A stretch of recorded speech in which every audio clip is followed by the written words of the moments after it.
before electric lights, nights were long and dark. People didn't just sleep, they lived in the night, moving, thinking, and reflecting while the world was silent. Soon after sunset came the first sleep. Deep, restorative, it carried the body into rest. But it was only the beginning of the night's rhythm. Then came the secret hour, the waking period. People prayed, whispered, or reflected quietly, while the night held them in its calm embrace. Long before alarm clocks ruled the morning, before factory whistles pierced the dawn, before glowing screens kept the human mind awake past midnight, the night followed a different rhythm. It was slower, softer, divided. If you had walked through a small English village in the year 1400, you would have noticed something unusual compared to today. As the sun dipped below the horizon, activity did not continue for long. Without electric light, darkness was powerful. Candles were expensive. Oil was precious. Once twilight faded, the world surrendered to night. Families gathered near the hearth. Supper was simple. Conversation was quiet. The animals settled. The air grew cold. And not long after sunset, people went to bed. But they did not sleep until morning. Instead, they entered what they called their first sleep.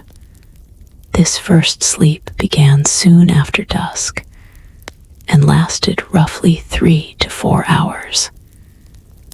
It was deep, heavy, restorative. Bodies tired from physical labor surrendered quickly. Farmers, craftsmen, mothers, children, all slipped into darkness, while outside the village rested under moonlight. Then something happened that today might cause panic. They woke up, not suddenly, not in fear, simply awake.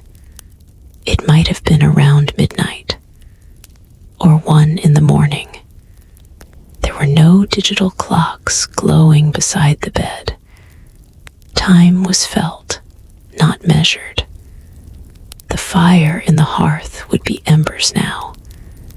The house silent. This waking was expected. People called the next period the watch, or simply the time between sleeps. It lasted 1 to 2 hours, and it was not restless insomnia. It was calm awareness. Historical court records from England mention crimes committed between the first and second sleep. French medical manuals advised couples on conception during this interval. Italian letters describe neighbors visiting one another in the quiet midnight hours. German prayer books contained specific devotions intended for the time after first sleep. This pattern was not hidden. It was normal life. The historian Roger Eckarch uncovered more than 500 references to this practice across Europe. In literature, diaries, legal testimony, and religious texts, the phrase first sleep appears again and again.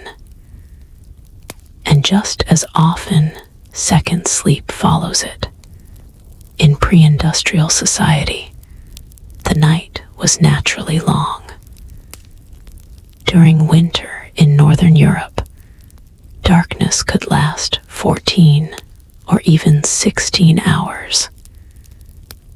Human biology does not easily compress sleep into a single block when night stretches that far. So sleep expanded. After waking from first sleep, people did many things. Some remained in bed and talked softly. Married couples often used this time for intimacy. Medical writers from the 17th century suggested that conception was more likely after first sleep because the body was relaxed and rested. Others rose from bed entirely. They prayed. Midnight prayer was common in Christian Europe. Monastic communities structured their entire night around divided sleep, rising for matins before returning to rest. Some checked animals in barns. Livestock were valuable and vulnerable. A quick lantern walk ensured safety. In cities, neighbors sometimes visited quietly. The streets were not completely empty. Night watchmen patrolled. Bakers prepared early bread. The world did not fully sleep. After 1 or 2 peaceful hours, fatigue returned naturally. Then came second sleep. This sleep carried people until dawn. When roosters crowed and gray light seeped across fields, the village rose for the day's labor.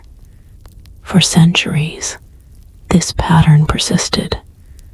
It was not a strange medieval habit. It appears across cultures.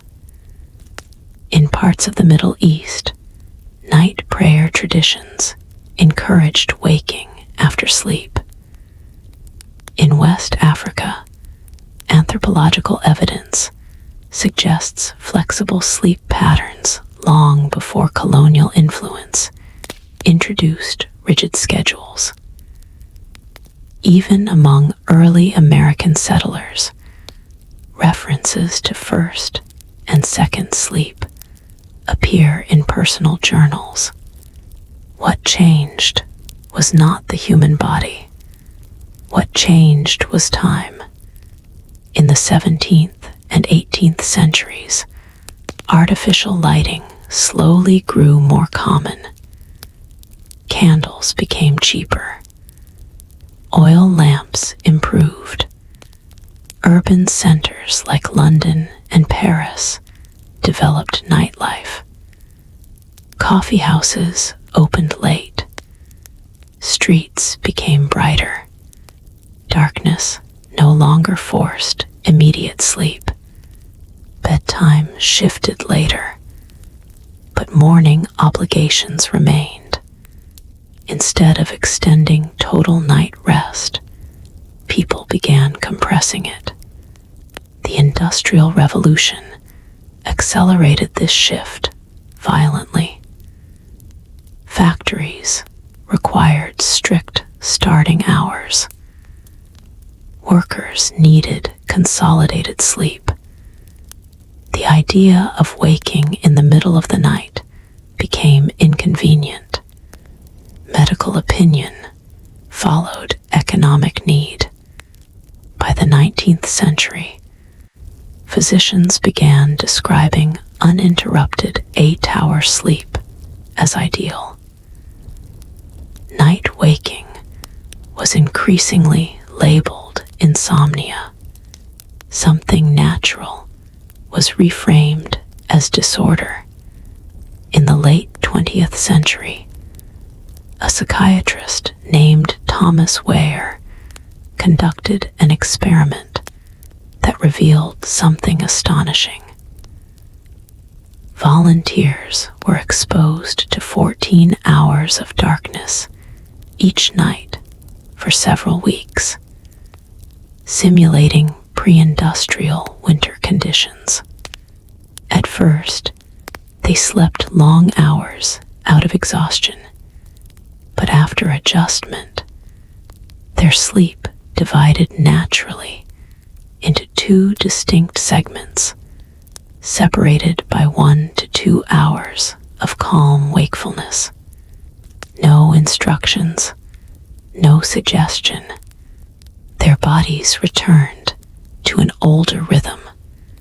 This suggests that segmented sleep may be deeply embedded in human biology.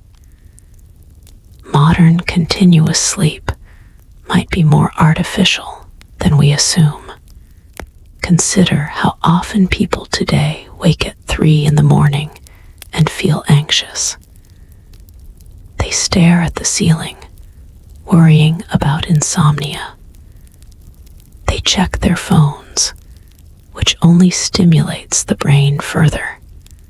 But what if that waking is not malfunction? What if it is memory, a biological echo of centuries when night was divided and peaceful? The lost art of first and second sleep was not merely about rest. It shaped intimacy, spirituality, social life, even crime patterns. It influenced how communities experienced darkness itself. In a world without electric light, night had depth. Silence had weight. Stars were visible. Human rhythms followed sun and season. Segmented sleep was not a curiosity. It was civilization's companion for hundreds of years, and its disappearance was quiet, gradual, almost unnoticed. In the next part, we will enter the medieval household itself, the bed, the room, the sounds of night, and understand what sleeping really felt like before modern time conquered darkness. To understand why people once divided their nights into two separate sleeps, we must step fully inside the medieval home. Not the romantic version filled with golden candlelight and soft tapestries, but the real one. The house was darker than we imagine, colder, quieter in some ways, louder in others. Most ordinary families in medieval Europe lived in small timber or stone houses with 1 or 2 main rooms. The central feature was the hearth. Fire was survival. It provided warmth, light, and the ability to cook. When the flames were strong in the evening, the room glowed with flickering orange shadows dancing across rough walls. But once the fire burned low, darkness returned quickly. Candles existed, but they were not casually burned for hours. Tallow candles, made from animal fat, smelled unpleasant and smoked heavily. Beeswax candles were cleaner but expensive, usually reserved for churches or the wealthy. Oil lamps required fuel that was not limitless. Light cost money, so when supper ended and practical tasks were complete, families prepared for bed soon after sunset. Beds themselves were different from what we know today. In wealthier households, a large wooden bedstead stood elevated from the floor. Curtains could be drawn around it, not only for privacy, but to trap warmth. Mattresses were stuffed with straw, feathers, or wool. Sheets were linen. homes, bedding might be little more than straw pallets on the floor. Entire families sometimes shared one bed. Privacy was rare.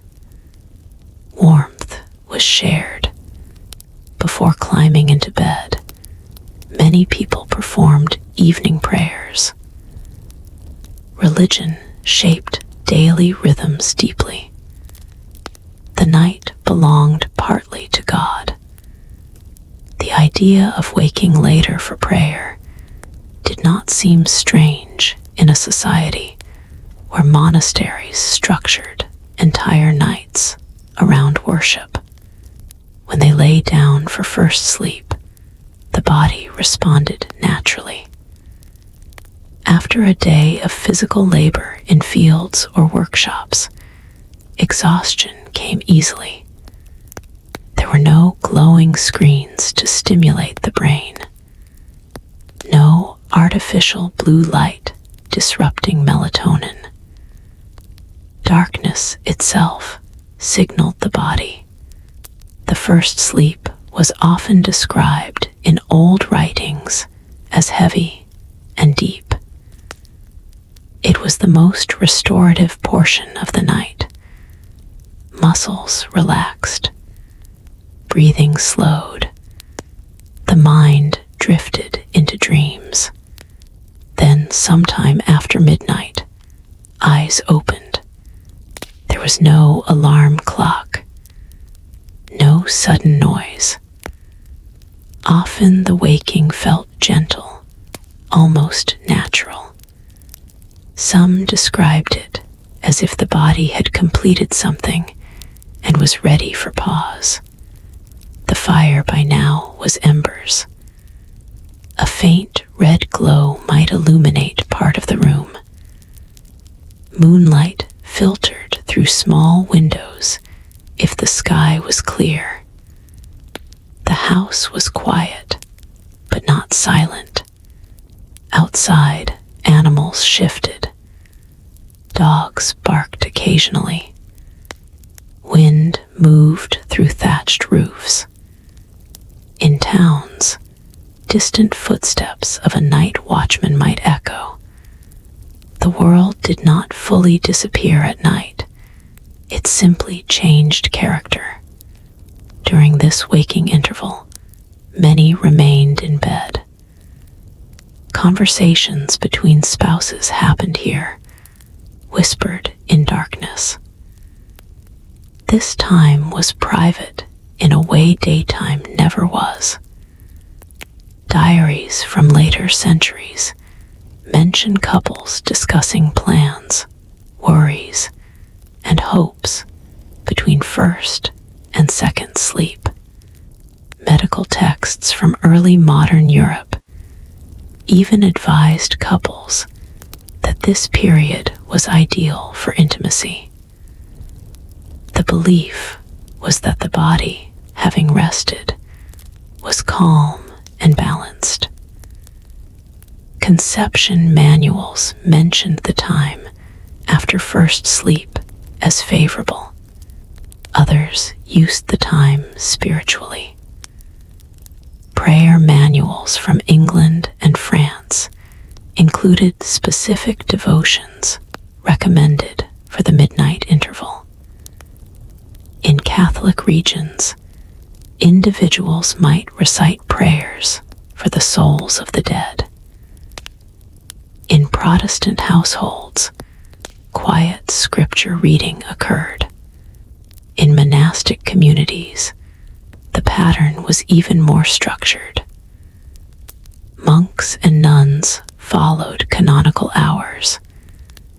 They slept, then rose for matins in the deep night, gathering in cold stone chapels lit by candlelight to chant psalms. After prayers, they returned to rest before dawn services. Their segmented sleep was formalized, disciplined. For ordinary villagers, the waking period might also involve practical tasks. A farmer could check livestock if something stirred outside. A mother might nurse an infant. Bread dough prepared earlier could be examined. In some cases, neighbors visited one another briefly, especially in tightly knit communities. Court records from early modern England reveal testimonies like, "After my first sleep I rose," or "Between the first and second sleep I heard a noise." These phrases were used casually, without explanation, showing that everyone understood them. The darkness of that era shaped the experience deeply. Today, if someone wakes at 2:30 a.m., they often reach for a phone. Light floods the eyes instantly. The brain activates. Anxiety follows. But in pre-industrial times, light was dim and scarce. The body remained in a half-rested state. There was no sudden stimulation strong enough to convince the brain that morning had arrived. After 1 to 2 hours, sleep returned naturally. Second sleep carried a different texture. Some historians suggest it may have contained more vivid dreams. With the body partially rested, REM cycles could become more pronounced. Although medieval people did not use modern scientific language, they placed enormous importance on dreams. Dream interpretation was common, influenced by religious and cultural beliefs. Second sleep lasted until dawn. The rooster's crow or first gray light signaled the approaching day. Families rose, rekindled the hearth, and resumed labor. This pattern worked harmoniously with agricultural life. In summer, nights were shorter, so the two sleeps may have been closer together. In winter, longer darkness allowed a more extended waking interval. Sleep was flexible, responding to season rather than rigid schedules. In regions outside Europe, similar patterns appear. In parts of the Middle East, religious traditions included voluntary night prayers after initial sleep. Though not identical to European first and second sleep terminology, the rhythm of sleeping, waking for devotion, then sleeping again, was culturally familiar. Anthropological research among non-industrial societies suggests that consolidated 8-hour sleep is not universal. Where artificial lighting is minimal, people often follow segmented or flexible sleep schedules. The shift away from this pattern did not happen overnight.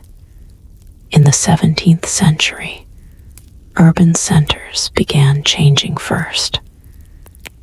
Coffee houses in cities like London stayed open late. Artificial lighting improved. Social activities extended deeper into night. Bedtimes moved later, but obligations still began early. Gradually, the natural gap between first and second sleep narrowed. By the 18th century, references to first and second sleep became less frequent in written records. The language itself began to disappear. When language vanishes, memory follows. By the 19th century, medical authorities increasingly described uninterrupted sleep as healthy and ideal. If someone woke at midnight and struggled to fall back asleep quickly, it was labeled insomnia.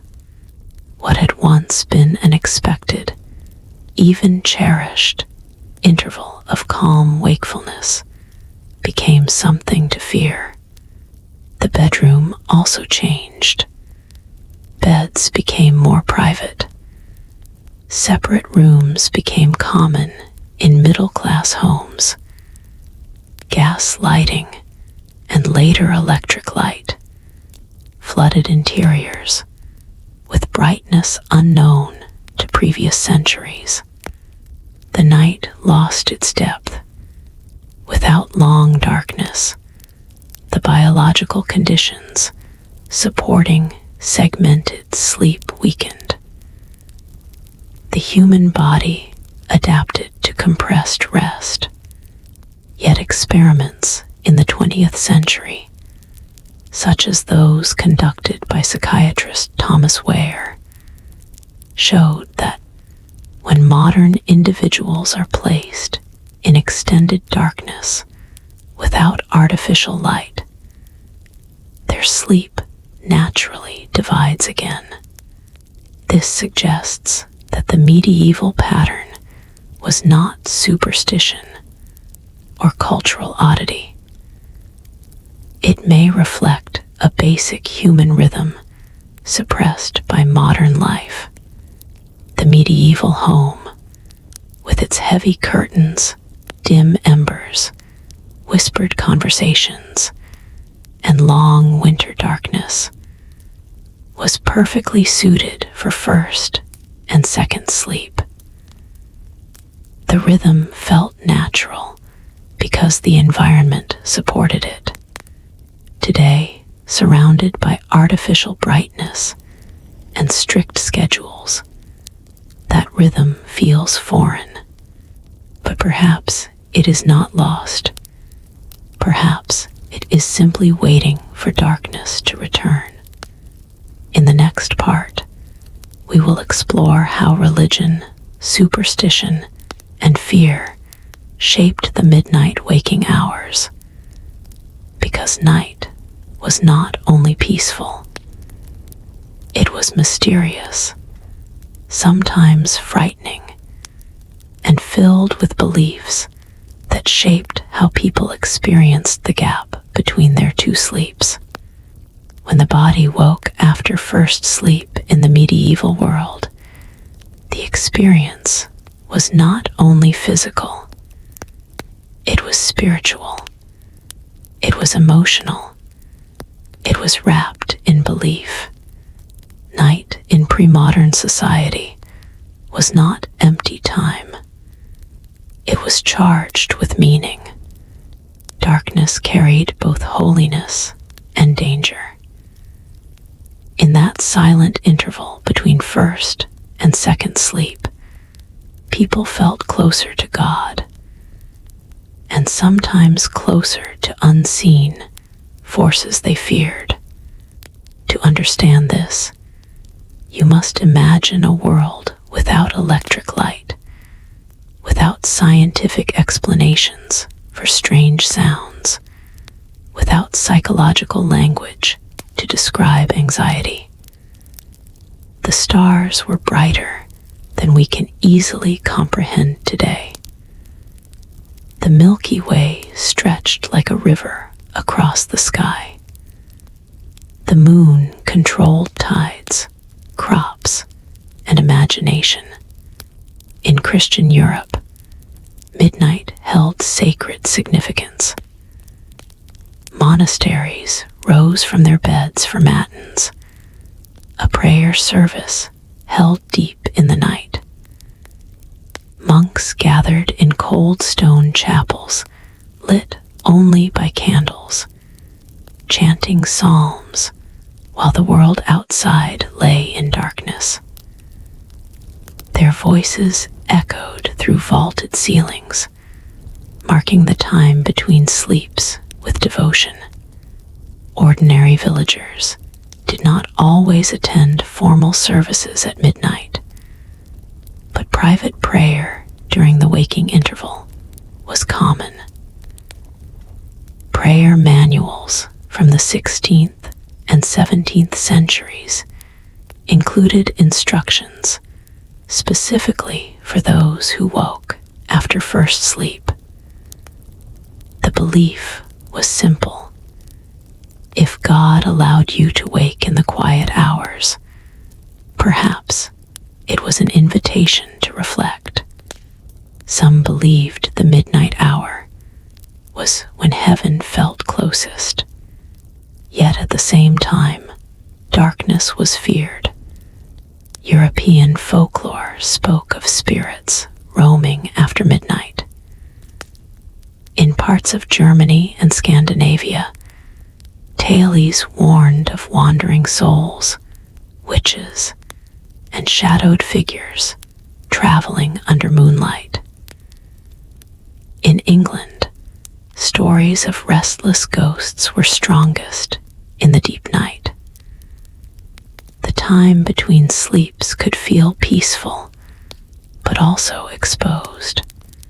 If a person heard a noise outside during this interval, the imagination had room to grow. Court records from early modern England sometimes describe witnesses who claimed to see strange lights or figures after first sleep.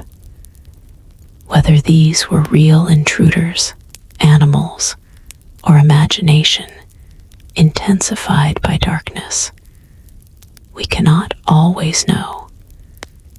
But the language reveals that the waking interval was widely recognized as a distinct time of night. In rural France, some believed that certain spirits were most active before dawn. In Slavic regions, folklore described creatures who roamed in liminal hours, neither fully night nor approaching morning. The waking interval between sleeps existed in that in-between space.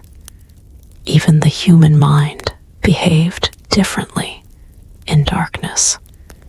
Without artificial light, pupils dilated widely. Shadows stretched across walls.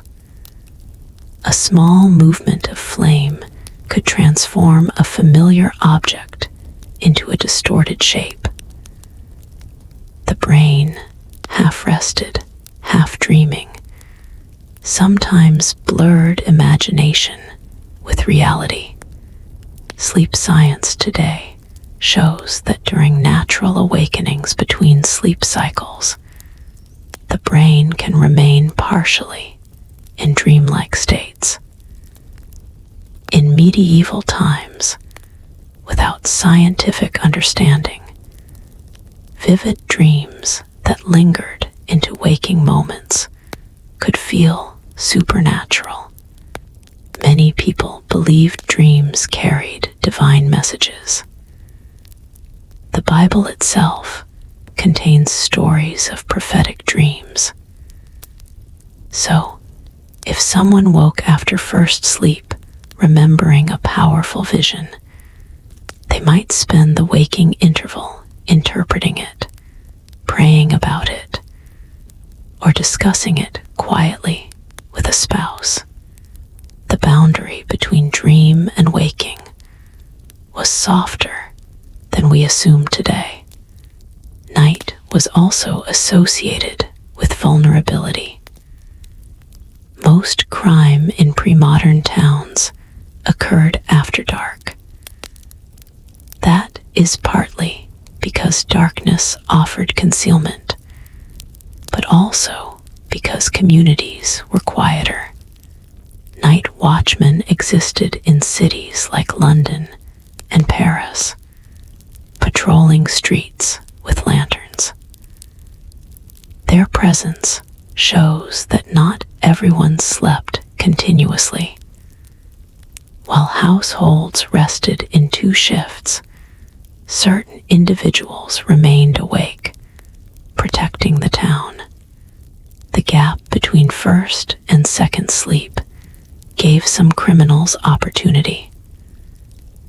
Records describe burglaries and assaults happening during this window, precisely because people might be awake but not fully alert.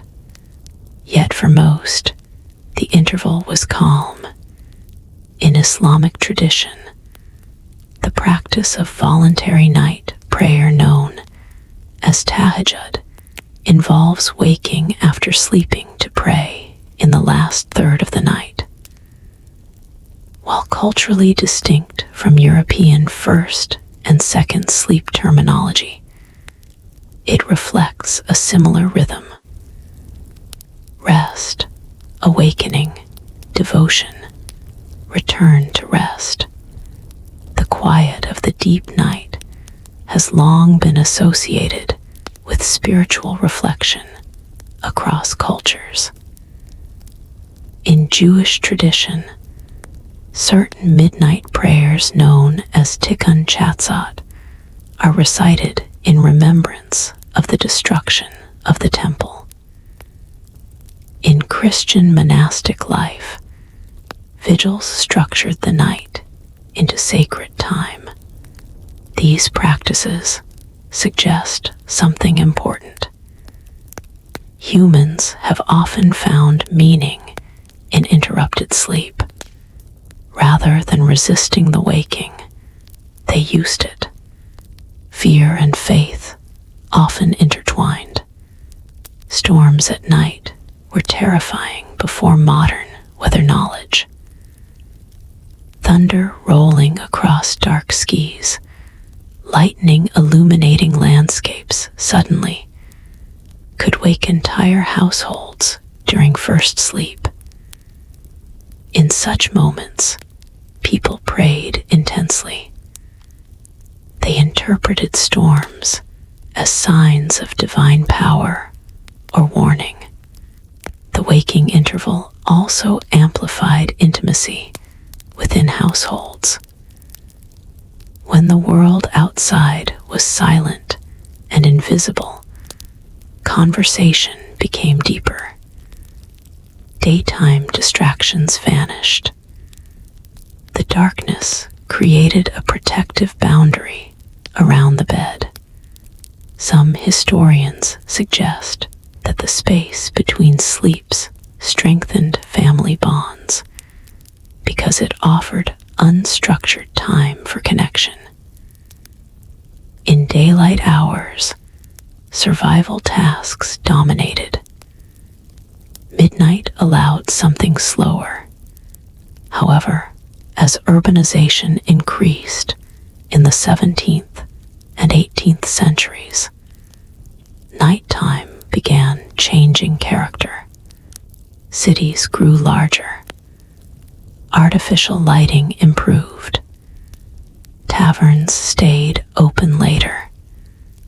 The deep darkness that once shaped spiritual and fearful imagination slowly retreated. Street lamps in places like Paris in the late 17th century began to transform the night into something partially controlled. The monarchy even used lighting as a symbol of order and power. Illuminated streets suggested safety and modernity. As night became less mysterious, perhaps it also became less sacred. The language of first and second sleep began fading during this period. Fewer writers referred to it directly. Instead, diaries described waking in the night without framing it as structured. Industrialization would soon accelerate the shift further. Factories demanded workers at fixed hours. Gas lighting extended productive time into late evening. The night was no longer primarily a time of spiritual reflection or communal rest. It became an extension of economic activity. By the 19th century, medical authorities increasingly described uninterrupted sleep as ideal. Middle-of-the-night waking was reinterpreted as nervous disturbance. The fear once associated with ghosts and spirits shifted toward fear of sleeplessness itself. Ironically, as superstition declined, anxiety increased. Today, when someone wakes at 3 a.m., the modern fear is not of wandering spirits, but of lost productivity, poor performance tomorrow, health consequences. The darkness still triggers unease, but its explanation has changed. Scientific research in recent decades suggests that brief awakenings during the night are biologically normal. Sleep cycles naturally include lighter phases. The problem may not be waking itself, but the stress we attach to it. In a pre-industrial world, the waking interval had meaning. It was expected. It was integrated into culture. In our world, it is often treated as malfunction. The night between first and second sleep once held prayer, whispers, imagination, and sometimes fear. It reflected a society deeply connected to natural rhythms and spiritual frameworks. As artificial light brightened streets and clocks governed labor, that layered experience faded, but perhaps something essential was lost alongside superstition. A gentler relationship with the night. In the next part, we will explore how the rise of artificial lighting and urban nightlife slowly erased segmented sleep, transforming darkness from a natural boundary into a conquered space. The disappearance of first and second sleep did not happen because human biology suddenly changed. It happened because the night itself changed. For thousands of years, darkness was a natural force that shaped human behavior. When the sun disappeared, activity slowed. The body followed. But beginning in the 17th century, especially in growing European cities, people began pushing back against night. Artificial light was the first quiet revolution. Candles had always existed, but they were costly and inefficient. Tallow candles smoked and smelled unpleasant.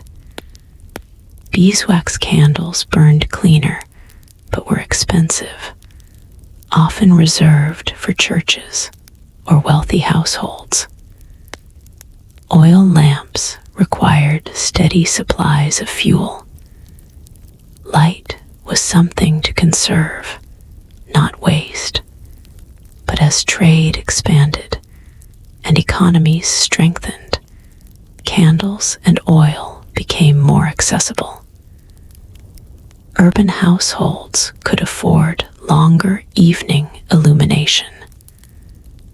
Wealthy families hosted gatherings after dark, Reading by candlelight became more common. In cities like London and Paris, coffee houses began to flourish in the late 17th and early 18th centuries. These were not quiet, sleepy establishments. They were lively centers of conversation, politics, and business. Men gathered to debate ideas late into the evening. Newspapers were read aloud. Merchants negotiated deals. Night slowly became social. Street lighting followed. Paris became one of the first major cities to systematically light its streets. By the late 17th century, lanterns hung along main roads. Authorities believed illumination reduced crime and displayed royal power. A lit city symbolized order over chaos. London adopted similar measures. As street lamps spread, the feeling of night changed. Darkness no longer meant complete retreat indoors. With safer, brighter streets, theaters extended their performances. Taverns stayed open longer. Public life stretched deeper into evening hours. Bedtime shifted later, but dawn still came at the same time. This shift compressed sleep. Where medieval villagers once went to bed soon after sunset, urban residents in the 18th century might remain awake until 10 or 11 at night. Yet work often began early. Instead of sleeping in two separated blocks, many began sleeping in one shorter stretch. The waking interval between first and second sleep began shrinking. Written references reflect this transition. In earlier centuries, the phrase first sleep appears casually in diaries and court records. By the mid-18th century, such references grow rarer. Instead, writers describe simply waking in the night, without nomming a structured pattern. Language was fading because the habit was fading. The Industrial Revolution accelerated the change dramatically. Factories required strict schedules. Workers could not follow flexible, seasonally adjusted sleep rhythms. They needed consolidated rest to perform long hours of labor under artificial light. Time became mechanical. Clocks dominated daily life. Factory whistles signaled shifts. Railways demanded precise coordination. The old agricultural rhythm tied to sunrise and sunset weakened, especially in urban centers. Gas lighting expanded in the 19th century, making interiors far brighter than candles ever could. Shops stayed open later. Reading and working at night became easier. Electricity transformed everything. By the late 19th and early 20th centuries, electric bulbs illuminated homes, streets, and factories. Night lost its authority almost completely. The boundary between day and darkness blurred. The human brain evolved under cycles of natural light and dark. artificial lighting disrupted that balance. Exposure to bright light late in the evening suppresses melatonin, the hormone that signals sleep. Without understanding the science, people were gradually training their bodies to delay rest. Instead of going to bed shortly after sunset and waking in the middle of a long winter night, individuals now stayed awake until they were physically exhausted, then slept in one block as long as schedules allowed. Medical culture adapted to this new pattern. In the 19th century, physicians increasingly defined ideal sleep as continuous and uninterrupted. Middle-of-the-night waking began to be described as insomnia, nervous agitation, or a symptom of anxiety.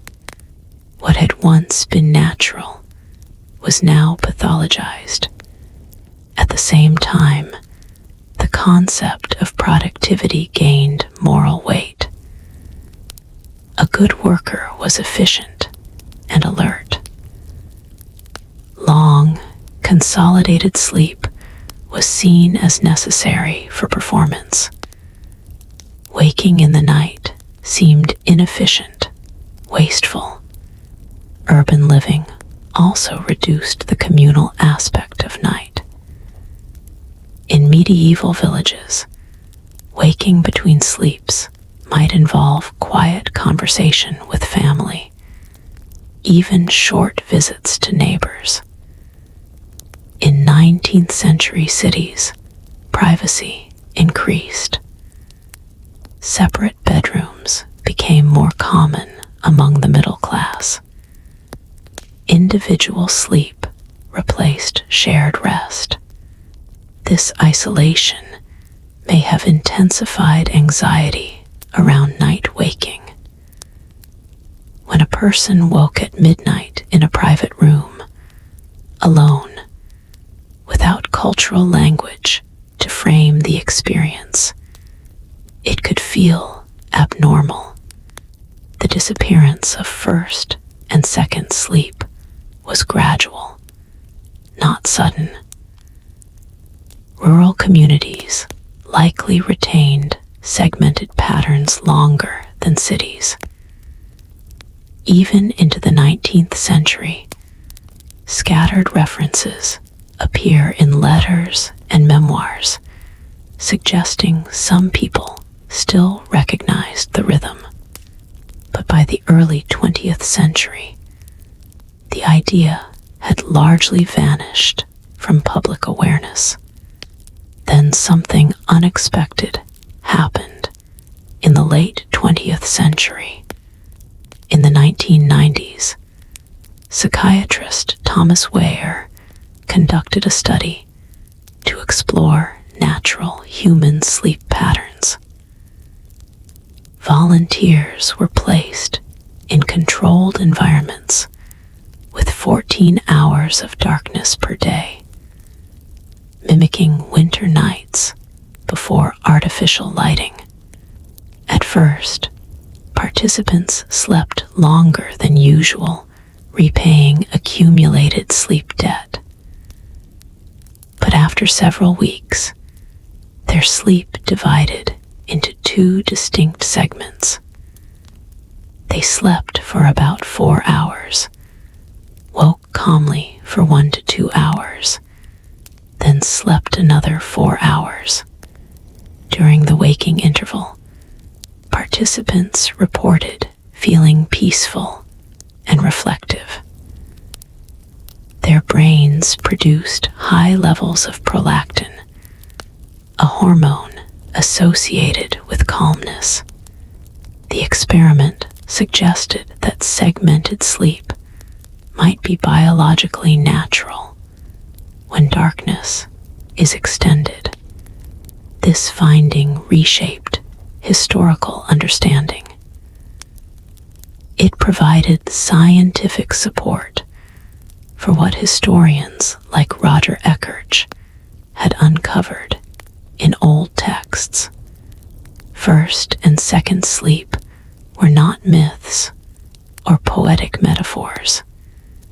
They were lived reality. Modern life compressed the night. Artificial light, industrial schedules, and economic demands restructured human rest. Today, many people struggle with insomnia, particularly waking at 2 or 3 a.m. and feeling anxious. They believe something is wrong. Yet, historically, such waking was expected. The problem may not be the waking itself, but the modern environment that provides no meaningful space for it.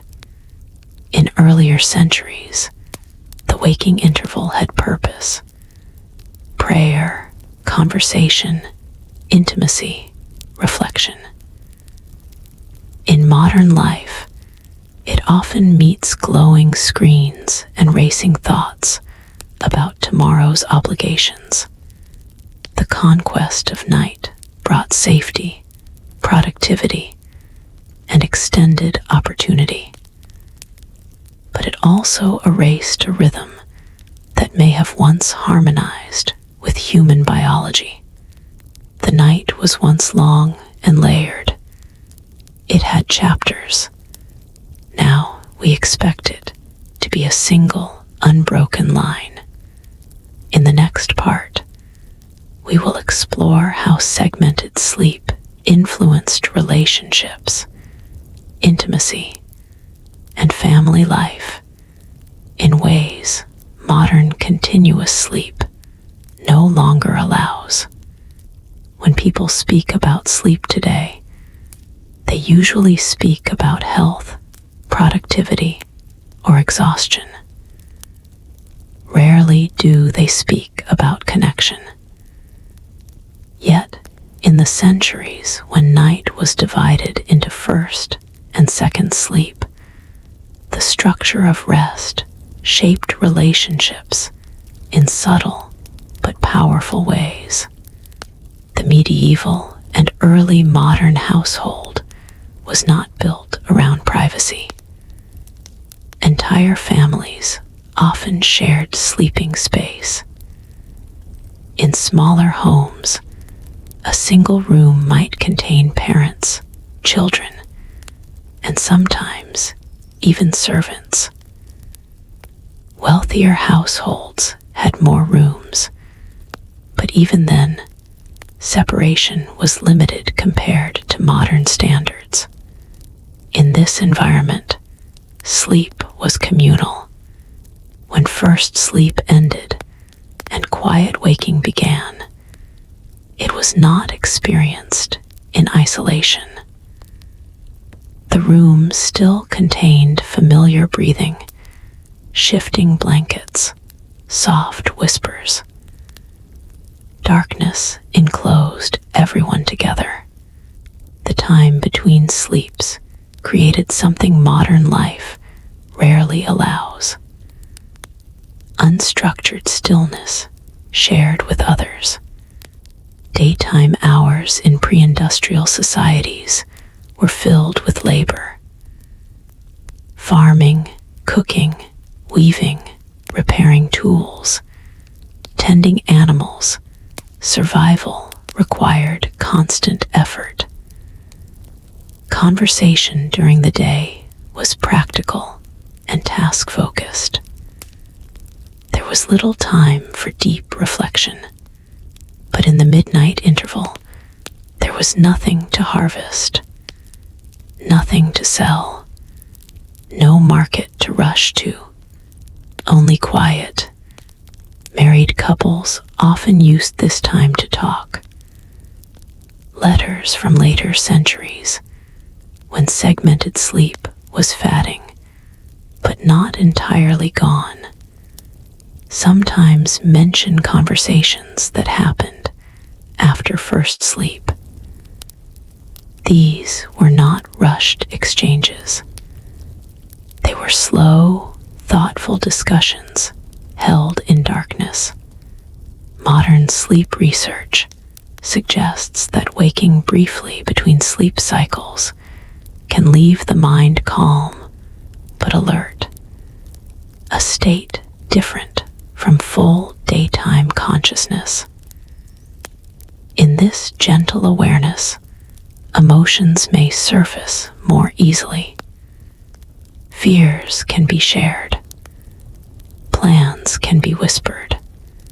The waking interval may have strengthened marital bonds. Medical texts from the 16th and 17th centuries explicitly mention that intimacy was often best during the period after first sleep. The reasoning varied. Some believed the body was more balanced after initial rest. Others suggested that conception was more likely because the couple was relaxed and warm. Regardless of the medical logic, the practice was culturally acknowledged. Intimacy in medieval life did not always have the privacy modern couples expect. Beds were shared spaces. Curtains around bed frames provided limited seclusion, but walls were thin, rooms were small. The midnight interval, however, offered psychological privacy. The world outside was silent. Children were asleep. Even in shared rooms, darkness provided a veil. This structure may have influenced birth patterns and family planning in subtle ways. While historical records cannot always reveal personal motivations, references in medical manuals show that the connection between segmented sleep and intimacy was recognized. Beyond married couples, the waking interval also shaped parent-child relationships. In households where infants slept near their mothers, night waking was frequent. Breastfeeding mothers were already accustomed to interrupted sleep. In a segmented sleep culture, this may have felt less disruptive. The expectation of waking made infant care more integrated into the rhythm of night. Today, parents often struggle with newborn sleep disruption because it clashes with a cultural expectation of uninterrupted rest. In a society already accustomed to waking between sleeps, nighttime caregiving may have felt more natural. There is also evidence that storytelling sometimes occurred in late evening or even during waking intervals. Oral traditions were strong in pre-industrial societies. Folktales, legends, and family histories were passed down by voice. While most storytelling happened before first sleep, some accounts suggest that conversations continued during the midnight interval. The atmosphere of darkness and quiet may have intensified the emotional weight of certain tales. Fear and imagination, as discussed earlier, were heightened at night. But so was creativity. Some historians speculate that the waking interval could have been a fertile time for reflection and artistic thought. Writers and thinkers in later centuries often described inspiration arriving in the deep night. Without distractions, the mind wanders freely. In a society where everyone expected to wake for an hour or two, that wandering was normalized. Contrast this with modern experience. When a person wakes at 2:30 a.m. today, they often feel frustration. They check the clock. They calculate how many hours remain before morning. Anxiety builds. The waking interval becomes stressful. In earlier centuries, the waking interval had no clock attached to it in most homes. Mechanical clocks existed, but many ordinary people did not measure time so precisely at night. They experienced it qualitatively, not numerically. Without counting minutes, there was less pressure. Urbanization began altering this communal rhythm. As homes became more divided into separate bedrooms during the 18th and 19th centuries, individuals began sleeping alone more frequently. Privacy increased, which brought comfort and independence, but also isolation. When segmented sleep faded during the Industrial Revolution, the intimate midnight interval faded with it. Couples went to bed later. They woke earlier.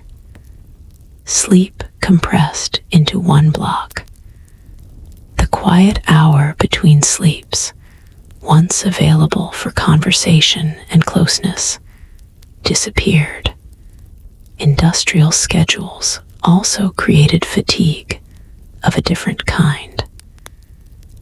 Factory labor under artificial light was often exhausting in ways agricultural work was not. Long shifts left workers collapsing into bed with little energy for midnight reflection. Family dynamics shifted accordingly. The expectation of consolidated sleep meant that waking became interruption rather than feature.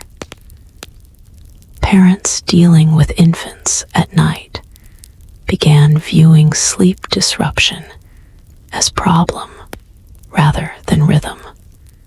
Even emotional patterns may have shifted. The absence of a culturally supported waking interval removed a natural space for processing thoughts. Modern psychologists note that many people experience creative or reflective insights when waking briefly during the night.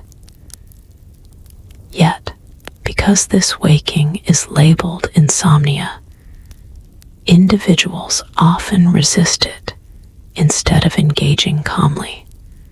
It is possible that the loss of segmented sleep altered not just rest patterns, but relational dynamics. Night was once layered. It had opening, middle, and closing. First sleep was surrender. The waking interval was reflection. Second sleep was restoration. Within that structure, families connected differently. As artificial light and industrial discipline reshaped time, night became compressed.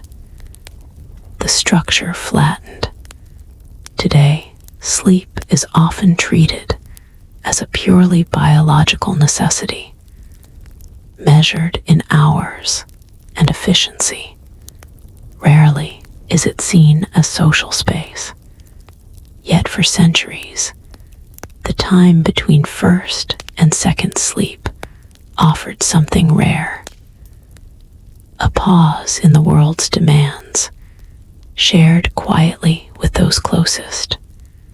In the next part, we will explore how seasonal changes, especially long winter nights, influenced segmented sleep, and how rural communities adapted their rhythms to the shifting length of darkness. To truly understand first and second sleep, you must step into winter. Not a modern winter filled with electric heaters, glowing streetlights, and late-night television, but a winter in the 15th century, in a northern village where darkness arrived before supper and lingered long after morning should have begun. In places like England, Germany, Scandinavia, and northern France, winter nights could stretch 14, sometimes even 16 hours. Sunset might come before 5 in the evening. Dawn would not break until after 8 in the morning. That is a vast ocean of darkness. Human biology did not evolve under 8-hour nights year-round. It evolved under changing light. Summer and winter were dramatically different experiences. In agricultural societies, these differences shaped everything from work schedules to emotional states. During winter, fields demanded less labor after harvest. There was still work to be done repairing tools, caring for animals, preserving food, but the frantic pace of planting and harvesting slowed. With longer nights and slightly reduced outdoor demands, sleep expanded naturally. People went to bed early because there was little else to do. Without cheap, bright light, darkness limited activity. But the body did not necessarily need 12 straight hours of unconsciousness. Instead, sleep divided. First sleep filled the early part of the night, often beginning soon after supper.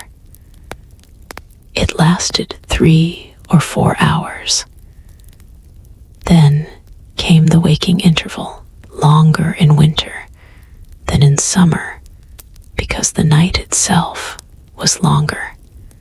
This interval in winter could stretch closer to 2 hours.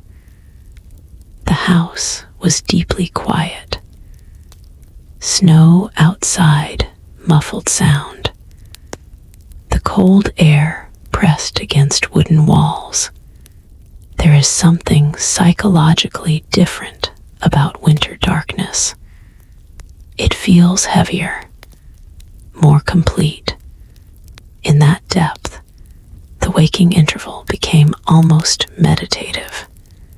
Historical diaries from Northern Europe occasionally mention how long the winter nights felt. Some writers described them as burdensome. Others saw them as opportunities for reflection and devotion. The extended winter waking may have encouraged spiritual practices. In regions where Christianity dominated, midnight prayers during winter were particularly meaningful. The long darkness created a natural setting for contemplation. In Scandinavian folklore, winter nights were also filled with storytelling traditions.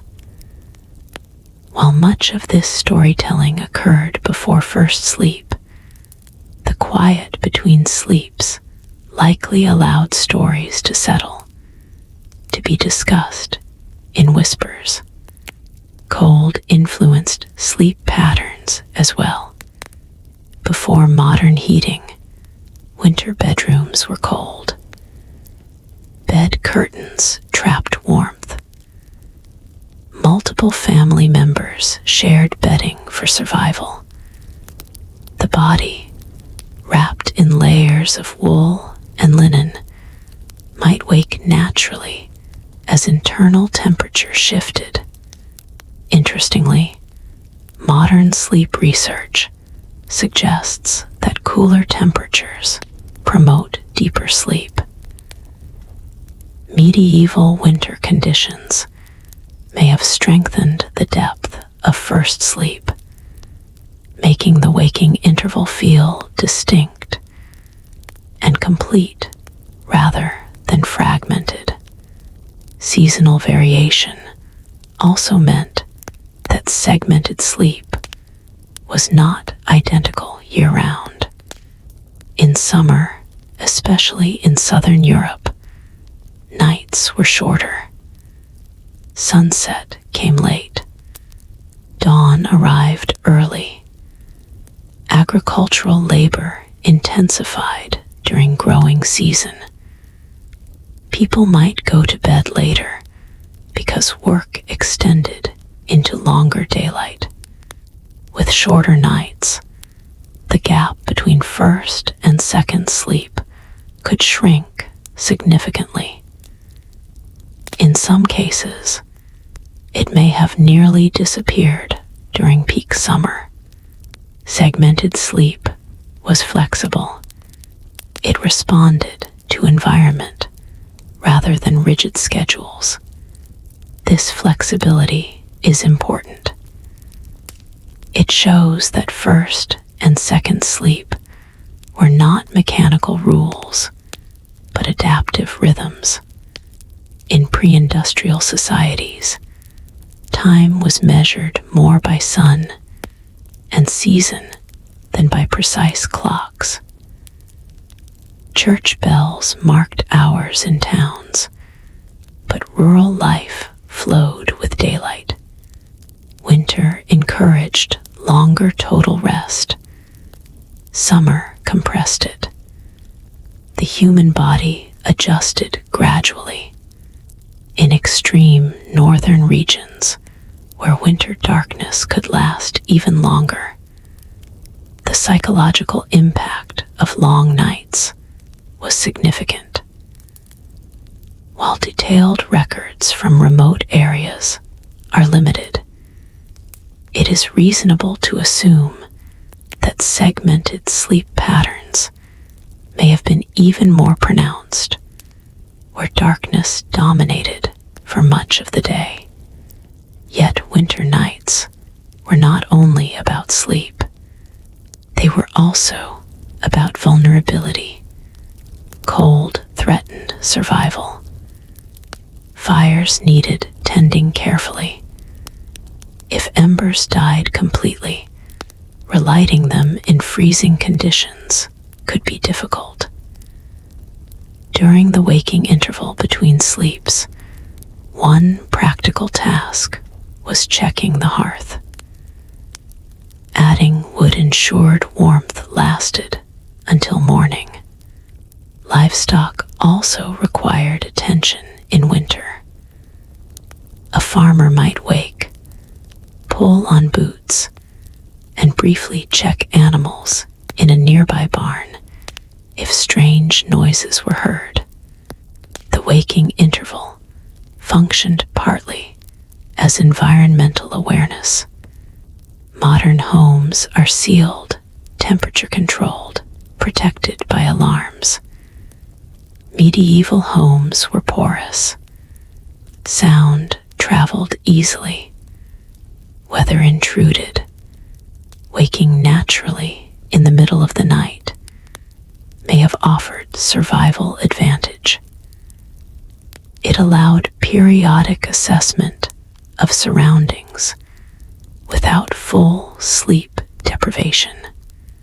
This pattern aligns with certain evolutionary theories, suggesting that segmented sleep may have once helped protect early human communities. When some individuals were lightly awake during the night, predators or threats could be detected. Though medieval villages were not prehistoric camps, the biology may have remained similar. As industrialization progressed, seasonal variation weakened. Gas and electric lighting extended productive hours in winter. Indoor heating reduced temperature fluctuations. The difference between summer and winter nights became less dramatic inside homes. Artificial environments flattened natural rhythms. The body still responds to light exposure, but modern life often overrides seasonal cues. Many people today go to bed at nearly the same time year-round, regardless of sunset. In contrast, medieval sleep patterns expanded and contracted with the sun. Winter was the season most suited for full expression of first and second sleep. The long darkness provided space for two complete sleep cycles, separated by calm wakefulness. Summer may have offered a more compressed version. Understanding this seasonal flexibility helps us see segmented sleep not as rigid tradition, but as ecological adaptation. Today, some sleep researchers explore the idea that allowing natural wakefulness during the night, especially during darker months, may reduce anxiety. Instead of fighting middle-of-the-night waking, accepting it as seasonal rhythm may feel more natural. In earlier centuries, winter nights were not expected to pass in one unbroken line. They were journeys. First sleep carried people into deep rest. The waking interval allowed reflection, care, intimacy, and environmental awareness. Second sleep prepared them for dawn. When electric light conquered winter darkness, the journey shortened. The night became uniform. When historians first began discussing first and second sleep, much of the written evidence came from Europe. Court documents, prayer manuals, diaries, and medical texts preserved the language clearly. But Europe was not unique in living by segmented rhythms. The pattern of divided sleep appears in different forms across cultures shaped by natural light and minimal artificial illumination. To understand this fully, we must move beyond medieval villages and travel outward. In the Middle East, night has long carried spiritual meaning. The climate itself shapes sleep. In many regions, especially during hot seasons, daytime heat can be intense. Activity often slows in the afternoon and extends into cooler evening hours. This naturally shifts rest patterns. Within Islamic tradition, voluntary night prayer known as tahajjud involves sleeping, waking during the last third of the night for prayer, and then sometimes returning to sleep before dawn. While not identical to the European terminology of first and second sleep, the structure is strikingly similar. An initial sleep, a waking interval filled with reflection or devotion, then a return to rest. What is important here is cultural expectation. In societies where waking during the night for prayer is honored, it is not considered abnormal. It is intentional. The waking interval becomes sacred space rather than inconvenience. In pre-modern Middle Eastern cities such as Cairo or Damascus, the rhythm of night also included social life. Markets sometimes operated late to avoid daytime heat. Yet, even with extended evening activity, the deep night still held quieter hours before dawn, when individuals might wake briefly. Travelers, accounts from the Ottoman period describe households rising before sunrise for prayer, and sometimes returning to rest afterward. This fluidity suggests that consolidated 8-hour sleep was not rigidly enforced by culture. In parts of West Africa, anthropological research into traditional villages before widespread electrification reveals flexible sleep patterns. Communities often gathered after sunset for storytelling, music, or communal discussion. After initial sleep, some individuals would wake naturally, converse quietly, or tend fires before returning to rest. Because detailed written records are limited in many regions compared to Europe, we rely on oral history and later anthropological observation. These observations suggest that segmented or flexible sleep is not a uniquely European phenomenon, but a broader human adaptation to natural light cycles.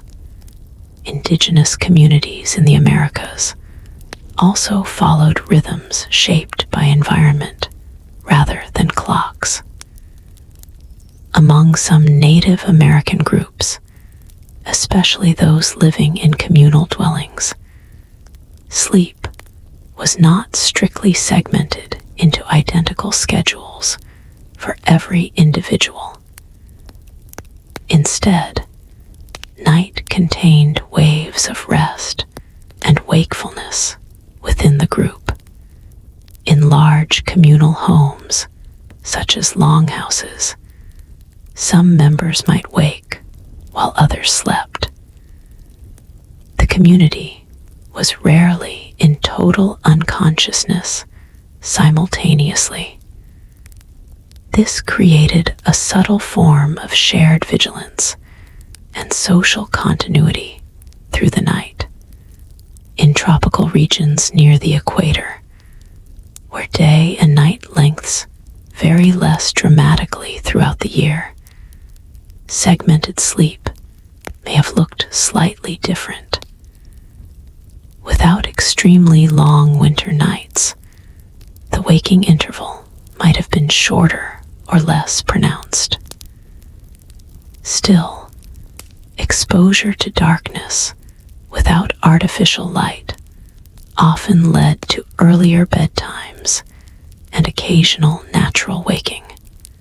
One modern study conducted among hunter-gatherer groups in Africa found that while individuals did not always follow a strict 2-block sleep pattern, there was rarely a time when every adult was asleep simultaneously.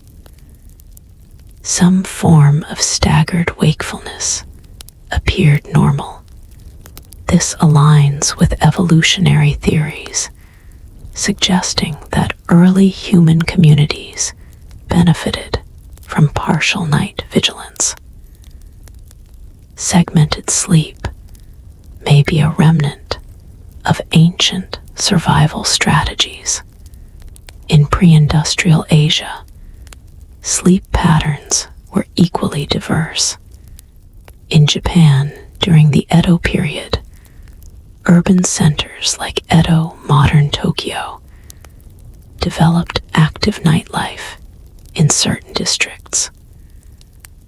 The use of oil lamps and lanterns allowed entertainment areas to operate after dark. However, in rural areas, families still followed rhythms tied closely to sunset and sunrise. Historical records from China describe flexible night patterns in agricultural communities. People often rose before dawn, particularly during planting or harvest seasons, and some accounts suggest brief returns to rest after early morning tasks.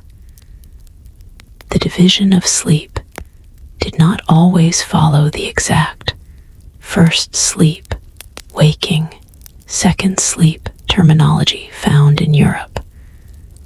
But night was not always experienced as one solid block. What unites these examples is not identical structure, but shared environmental condition. Darkness was real and influential. Before electricity spread globally in the 20th century, night was longer, deeper, and more powerful everywhere. Human beings adapted accordingly. The spread of electrification across the world gradually standardized sleep.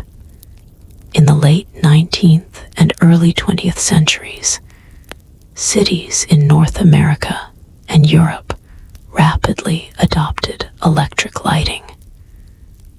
Colonial expansion carried similar infrastructure into parts of Asia, Africa, and Latin America.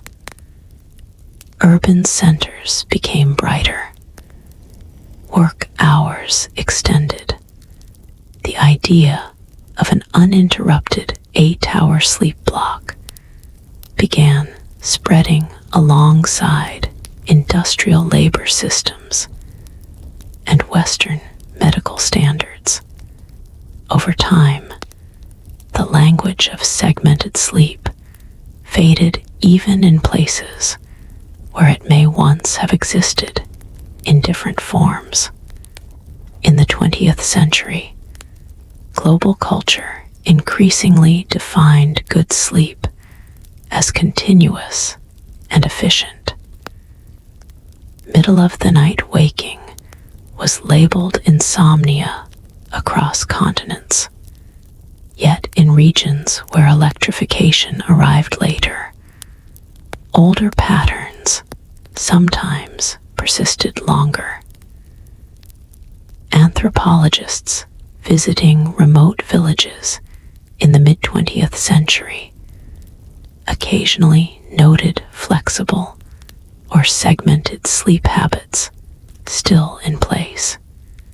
This suggests that segmented sleep was not an anomaly, but a widespread human adaptation suppressed by modern lighting and industrial discipline. Another factor shaped global sleep patterns: climate. In hot climates, daytime rest or napping became common. The siesta in Mediterranean countries is one example. While not identical to first and second sleep, it reflects the idea that sleep can be divided across a 24-hour cycle rather than concentrated in one block. Pre-industrial societies often viewed rest pragmatically. Sleep occurred when conditions allowed and stopped when necessary. Modern urban life, by contrast, demands alignment with economic schedules rather than environmental cues. The globalization of artificial light flattened night into a uniform experience. Today, whether in Europe, the Middle East, Asia, or the Americas, urban residents often share similar sleep expectations. Go to bed around 10 or 11 p.m., wake at 6 or 7 a.m., sleep without interruption. When that expectation fails, anxiety follows. But history across continents suggests that waking in the night was once unremarkable. Segmented sleep may not have looked identical everywhere, but flexible, divided, or interrupted night rest was common under natural conditions. Understanding this broader global context helps us see first and second sleep not as a strange medieval European habit, but as part of a wider human story. The lost art of divided night was not confined to one culture. It was shaped by darkness itself. By the 19th century, something subtle but powerful had begun to happen. The way people talked about sleep was changing. Not just their habits, but their language. For centuries, people had spoken casually of first sleep and second sleep. The phrases appeared in court records, diaries, poetry, and everyday speech. Waking in the middle of the night required no explanation. It was expected. But as industrial society expanded, medicine began redefining what was normal. The 19th century was an age obsessed with classification. Doctors categorized diseases with increasing precision. The human body was studied scientifically in ways never seen before. Physiology, neurology, and psychology emerged as formal disciplines. Sleep became an object of medical analysis. Earlier societies understood sleep largely through religious or philosophical frameworks. It was God's design, nature's rhythm, or a necessary restoration of bodily humors. But 19th century medicine approached sleep as a measurable biological function. At the same time, industrial life demanded efficiency. Factories required workers to operate machinery safely. Railroads depended on alert engineers. Urban offices expanded. Fatigue became a problem not just for individuals, but for economies. In this context, uninterrupted sleep began to be presented as ideal. Medical manuals from the mid to late 19th century increasingly described healthy sleep as continuous and consolidated. Middle of the night waking, once accepted, started to be framed as disturbance. The word insomnia gained prominence. Insomnia itself is not a modern invention. The term existed earlier, but its meaning shifted. Instead of simply describing difficulty sleeping, it increasingly implied a disorder needing correction. Doctors associated night waking with nervous conditions, anxiety, digestive problems, or mental instability. Urban living, they argued, strained the nervous system. The growing pace of city life was blamed for sleep disturbances. Ironically, the very forces reshaping sleep, artificial light, long work hours, urban noise, were rarely questioned as root causes. Instead, individuals were treated as patients whose bodies were malfunctioning. Pharmaceutical remedies began appearing. Tonics, herbal sedatives, later chemical sleeping aids were prescribed to enforce uninterrupted rest. The expectation hardened. Sleep should be one long block. By the early 20th century, psychology added another layer. Sigmund Freud, working in Vienna at the turn of the century, focused heavily on dreams. While he did not directly discuss segmented sleep as a historical norm, his work emphasized unconscious processes during sleep. Dreams became psychological material to interpret. As psychoanalysis spread, night waking was sometimes viewed through emotional lenses. Anxiety, repression, and stress were linked to disrupted sleep. The concept of sleep hygiene began forming gradually in the 20th century. Doctors advised consistent bedtimes, quiet bedrooms, dark environments, and avoidance of stimulation before bed.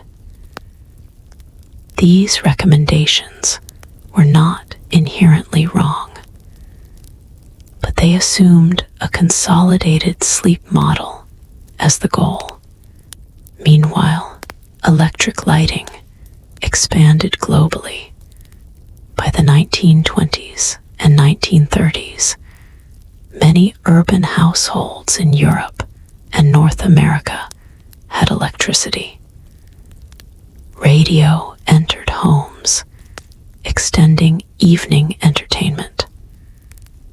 Later, television would push bedtime even further into the night. Artificial light suppresses melatonin, the hormone that signals darkness to the brain. Exposure to bright light in the evening delays sleep onset. Without realizing it, society was biologically shifting its rhythm. Instead of going to bed shortly after sunset and waking naturally at midnight, people now went to bed late and expected to sleep until morning. When they woke at 2 or 3 a.m., it no longer fit the narrative. It felt like failure. In the mid-20th century, sleep laboratories emerged. Scientists began attaching electrodes to measure brain waves during sleep. REM sleep was discovered in the 1950s. Sleep stages were mapped and categorized. Research showed that sleep naturally cycles through stages roughly every 90 minutes. Light sleep, deep sleep, REM sleep. These phases repeat several times per night. Within this scientific framework, brief awakenings between cycles were observed. Many people wake briefly several times each night without remembering it, but cultural expectation still favored continuity. If a person became fully aware during one of these awakenings, anxiety could prevent returning to sleep quickly. The waking then became labeled insomnia. Some sleep researchers in the late 20th century began revisiting history when historian Roger Eckhart published research documenting hundreds of references to first and second sleep. It challenged assumptions. His work suggested that middle-of-the-night waking was not necessarily a disorder, but perhaps a suppressed historical norm. Around the same time, psychiatrist Thomas Weir conducted his experiment, placing volunteers in extended darkness. The results showed a spontaneous return to segmented sleep. This was revolutionary. It implied that modern insomnia might sometimes be a mismatch between ancient biology and modern expectation. The medical community did not suddenly abandon consolidated sleep as ideal.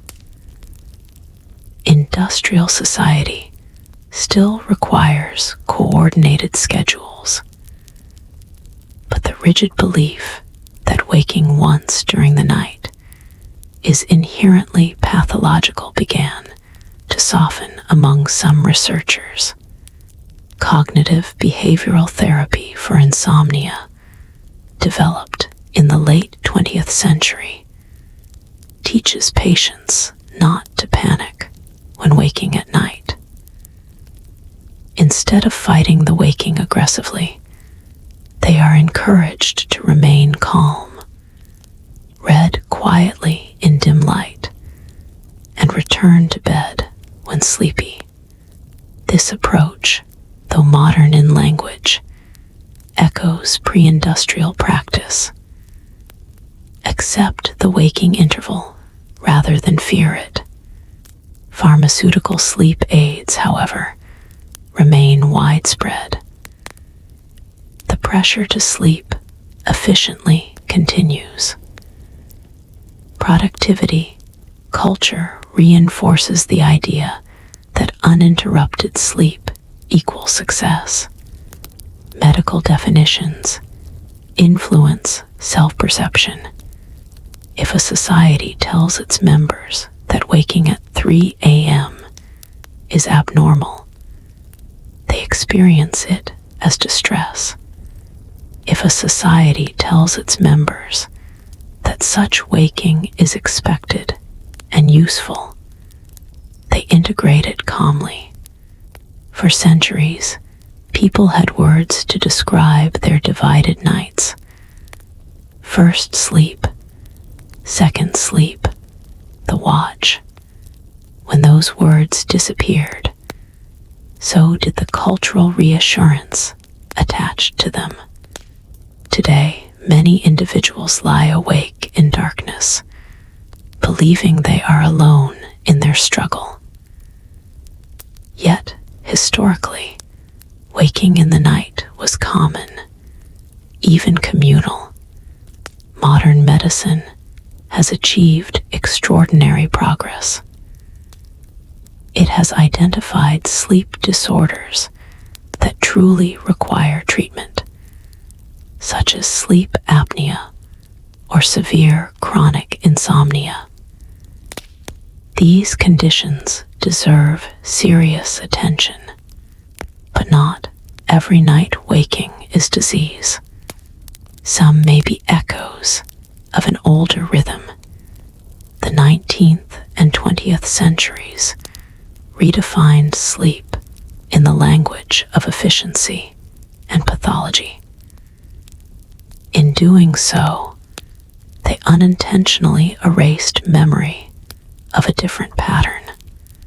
As research continues in the 21st century, there is growing recognition that human sleep is more flexible than once believed.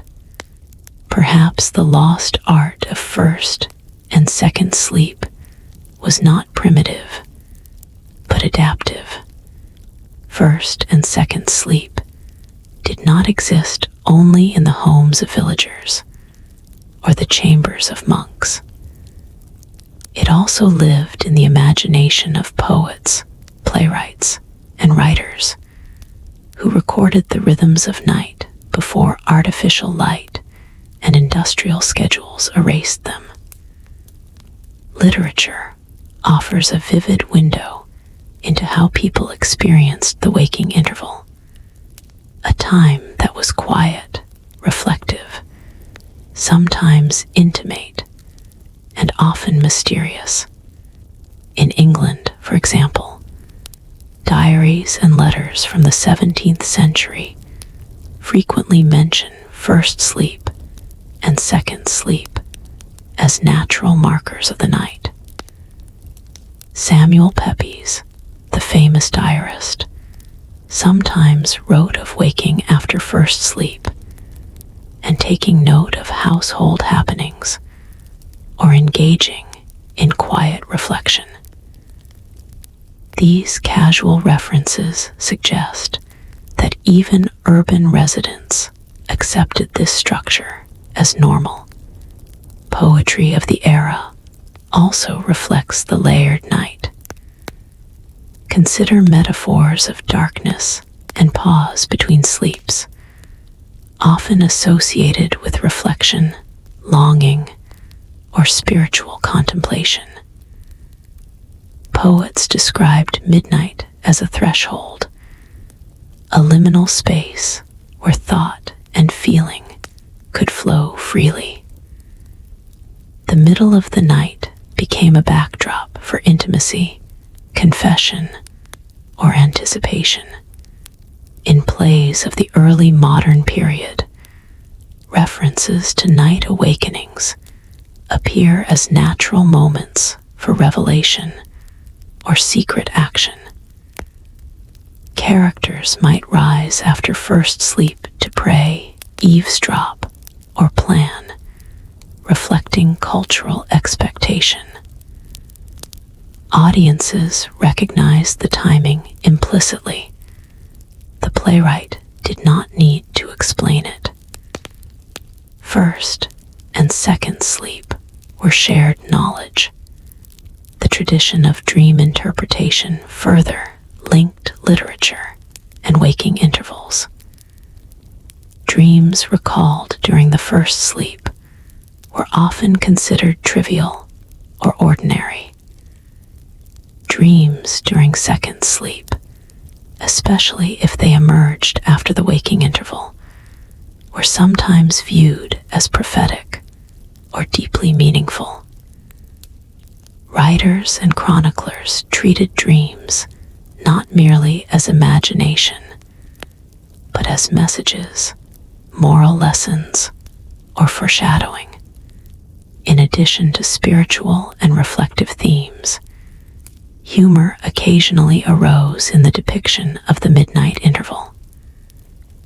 Writers poked gentle fun at households moving slowly in darkness, misplaced candles, or the awkwardness of conversations whispered between spouses while children slept. This shows that the period between first and second sleep was both intimate and socially understood. Novels of the 18th century also preserve echoes of the rhythm, even as industrial life began erasing it. Early sentimental and Gothic literature often described characters waking alone in darkness, exploring corridors, or meditating by candlelight. Though these awakenings were dramatized, they relied on a shared cultural memory that night was layered and divisible. Religious texts contributed as well. Prayer manuals and devotional literature often instructed readers to wake after first sleep for meditation, reflection, or recitation. Some manuals included precise guidance: read particular psalms, meditate on certain passages, pray for loved ones or for the dead. This structured the night into meaningful intervals. Literature and daily practice intertwined. Art, too, captured the essence of segmented night. In illuminated manuscripts, paintings, and later prints, scenes depict individuals quietly awake at night. A candle glowing beside a bed, a solitary figure writing or reading, a monk in prayer. These images visually encoded a cultural understanding that waking was part of the night, not a disruption. Interestingly, European folklore and oral storytelling preserved the cultural memory of first and second sleep long after its decline in urban life. Tales of ghosts, spirits, or mysterious night happenings were frequently set in the hours after first sleep, when the world was quiet but full of imagination. Storytelling and cultural myth reinforced awareness of this rhythm. By the 19th century, however, references began to dwindle. The rise of gas and electric lighting, combined with industrial timetables, compressed the night. Authors increasingly portrayed uninterrupted sleep as normative. Characters waking at night were often presented as anxious, ill, or experiencing insomnia. A marked shift from earlier centuries when waking was expected, even celebrated. The disappearance of first and second sleep from literature mirrors its disappearance from daily life. The cultural scripts that once framed nighttime waking as meaningful or reflective were replaced by narratives of efficiency, health, and productivity. Midnight became a time of worry rather than introspection, yet literary echoes persist. Reading the diaries, letters, and novels of pre-industrial Europe reveals a world in which the night was layered, intentional, and socially recognized. Through imagination, people shared experiences that modern readers might only feel as nostalgia or curiosity. The loss of segmented sleep did more than alter routines. It reshaped the human mind. For centuries, waking between first and second sleep was expected, even valued. It provided a natural pause in the night, a period for reflection, prayer, intimacy, or quiet thought. Modern society, however, reframed that wakefulness as abnormal, creating psychological consequences that persist today. In pre-industrial times, waking after first sleep was rarely stressful. Households expected it.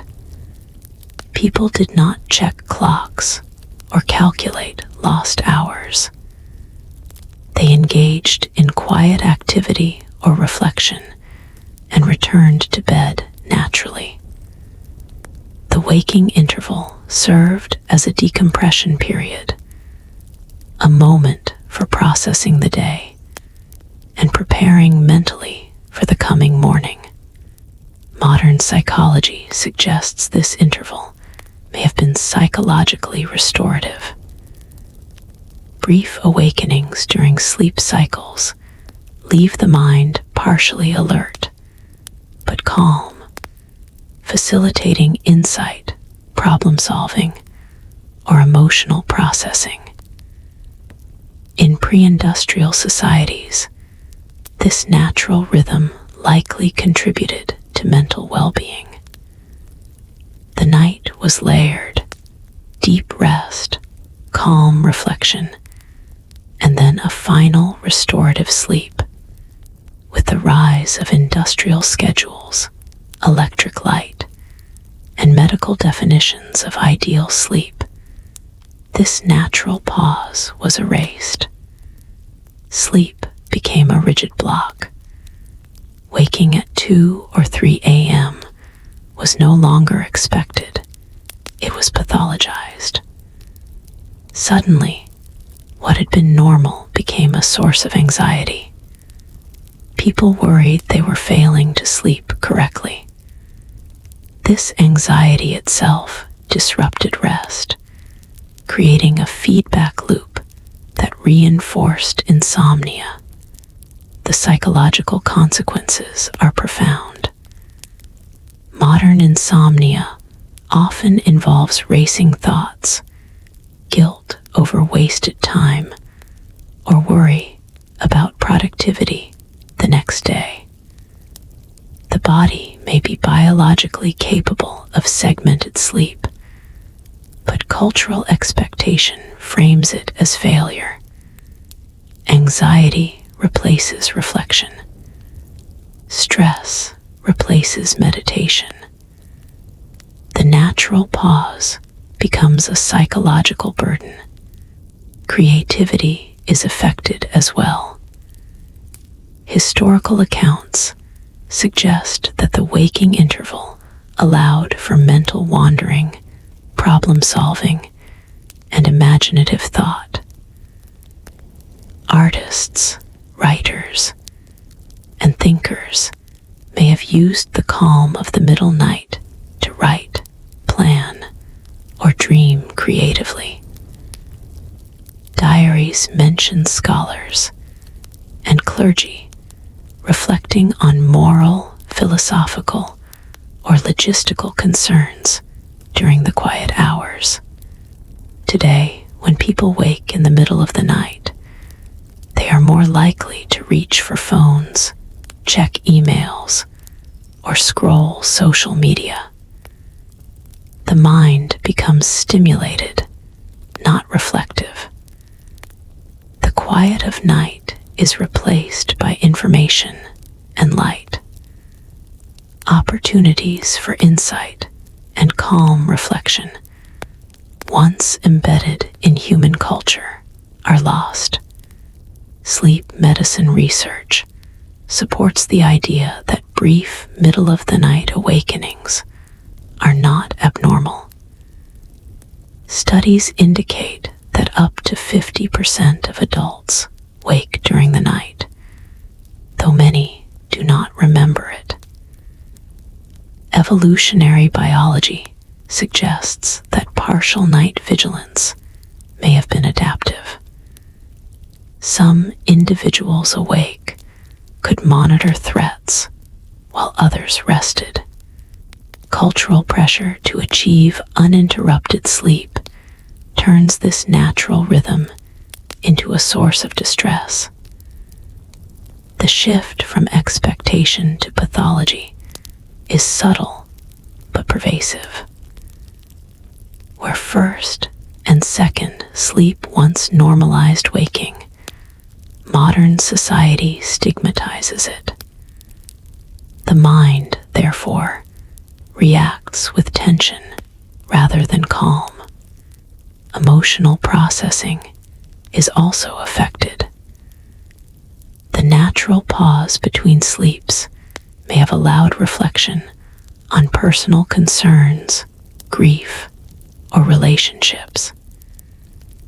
In societies that expected segmented sleep, individuals could process emotions privately in the quiet of the night. Now, waking individuals often feel isolated, disconnected from cultural validation of their experience. Furthermore, social bonding is impacted. Couples who once shared quiet conversations or whispered thoughts during the interval between first and second sleep lose that temporal space. Night becomes either uninterrupted sleep or anxious wakefulness, leaving no room for intimacy during the deep hours. In short, the psychological impact of losing segmented sleep is multi-layered. Increased anxiety, diminished creativity, impaired emotional processing, and reduced social connection. Modern society replaced a natural rhythm with rigid expectation. What was once restorative became stressful. Understanding this shift has implications for mental health. Cognitive behavioral therapy for insomnia often emphasizes reframing middle-of-the-night waking as normal rather than abnormal. Encouraging calm reflection, dim lighting, and acceptance echoes centuries-old practices. In essence, psychology is rediscovering lessons lost when society abandoned segmented sleep. In the late 20th century, scientific inquiry and historical scholarship began converging to rediscover a rhythm of sleep that had been nearly forgotten. Researchers, historians, and sleep scientists approached the question from different angles, but their findings collectively confirmed what pre-industrial societies had practiced for centuries. Segmented sleep was not only common, but biologically natural. One of the most influential studies came from psychiatrist Thomas Weyer in the 1990s. Volunteers were placed in controlled environments with 14 hours of darkness each day, simulating long winter nights before electric light. Initially, participants slept longer than usual, repaying accumulated sleep debt. But after several weeks, a pattern emerged. Sleep divided into two distinct blocks. Individuals slept for approximately 4 hours, woke naturally for 1 to 2 hours, then returned to sleep for another 4 hours. The waking interval, often calm and contemplative, mirrored descriptions from historical sources. Participants engaged in quiet reading, reflection, or light movement, and then returned to sleep effortlessly. The study suggested that when freed from artificial light and modern schedules, human sleep naturally reverts to a segmented pattern. historical scholarship supported these findings. Roger Eckhart, a historian, meticulously documented hundreds of references to first and second sleep in European diaries, court records, and medical texts from the 14th to the 18th centuries. His research demonstrated that pre-industrial people consistently described nights divided into two phases, separated by a quiet waking interval. This was not a cultural anomaly, but a widespread norm. The convergence of science and history revealed a striking truth. Modern expectations of uninterrupted sleep may contradict our evolutionary biology. The natural rhythm once shaped by darkness and seasonal cycles was overwritten by industrialization, urban lighting, and social schedules. Waking at night, once expected and even valued, was reinterpreted as pathology. Some modern experiments extend Ware's work.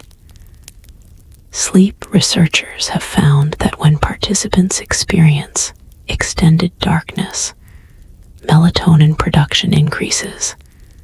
Sleep consolidates naturally into two phases, and waking intervals are often associated with calm mental states.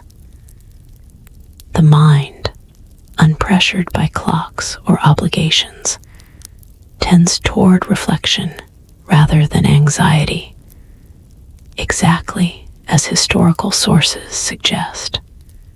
Cultural rediscovery followed scientific validation. Popular articles, books, and podcasts began exploring first and second sleep, connecting historical evidence to contemporary sleep struggles. Modern readers found reassurance. Waking in the middle of the night might not be a disorder, but a remnant of a natural rhythm. This realization offered an alternative perspective to conventional insomnia narratives. Anthropological observation reinforces the pattern globally. Hunter-gatherer communities, pre-industrial villages, and societies with limited access to artificial light often exhibit flexible or segmented sleep. While not identical to European first and second sleep, these patterns reflect a universal human adaptation. Sleep organized around environmental cues rather than rigid clocks. Rediscovery also has practical implications. Accepting segmented sleep can reduce anxiety for those who wake at night. Instead of seeing it as failure, people can view it as an opportunity for reflection, quiet activity, or intimate connection. Some modern practitioners encourage dim lighting, reading, or meditation during these intervals, echoes of the practices of centuries past. The historical and scientific convergence highlights an essential lesson. Human sleep is adaptable, but cultural expectation can override biology. What centuries of observation, diaries, and folklore recorded as normal may now feel unusual, only because society has redefined the night. Yet there is another dimension, the ethical and cultural implications of regaining this rhythm. Industrial and digital life pressures remain, with schedules, screens, and artificial lighting shaping daily behavior. While science shows segmented sleep is natural, modern environments often make it challenging. Recognizing and reclaiming a structured waking interval requires both awareness and intentional adjustment. The story of first and second sleep is more than historical curiosity. It is a mirror reflecting the complex relationship between humans, environment, and culture. By tracing this rhythm from medieval villages to modern science, we can see how night shaped life, spiritually, socially, and biologically, and how modern life reshaped night in return. For centuries, humans embraced the night as a layered space. First sleep carried the body into deep rest. The waking interval offered reflection, prayer, intimacy, and household management. Second sleep completed restoration, preparing individuals for dawn. This rhythm aligned with natural darkness, seasonal variation, and human biology. It was flexible, adaptive, and culturally validated. The middle of the night waking was not a disruption. It was expected. Diaries, letters, prayer manuals, folklore, literature, and art all reflect this shared understanding. Families conversed quietly, couples shared intimacy, monks prayed, and individuals reflected. The darkness was neither feared nor shameful. It was a canvas for human experience. Industrialization, urbanization, and artificial light began to compress the night. Factory schedules demanded consolidated rest. Gas and electric lighting extended the evening.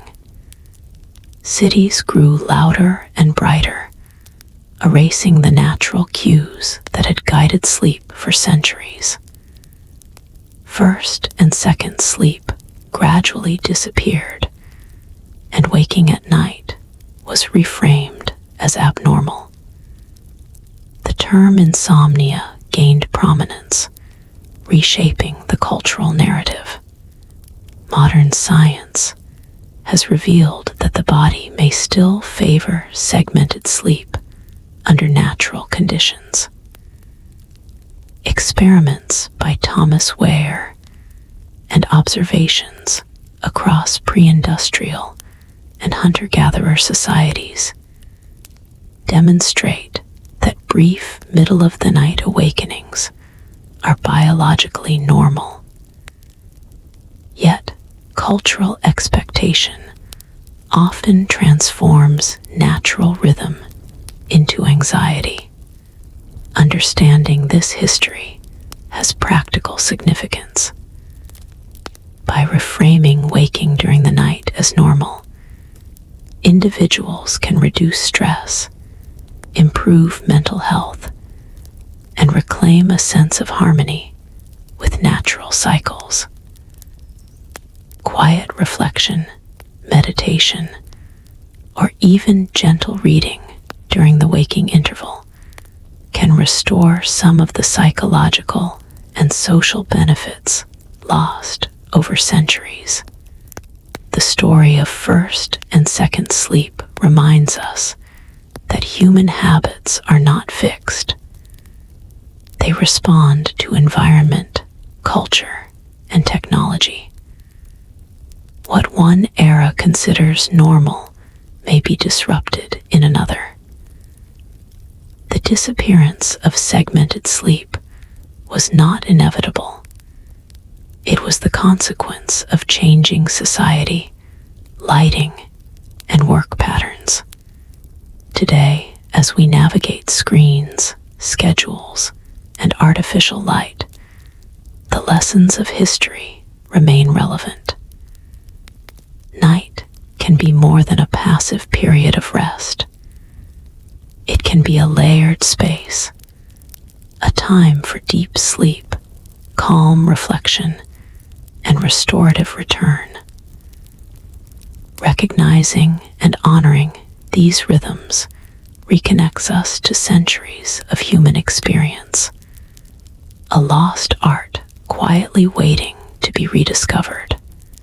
First and second sleep, once ordinary, now teaches a profound lesson. Rest is not merely the absence of activity. It is a rhythm that shapes mind, body, and social life. By remembering the night as it was lived, we can approach modern sleep with perspective, patience, and perhaps a bit of wonder. Goodbye.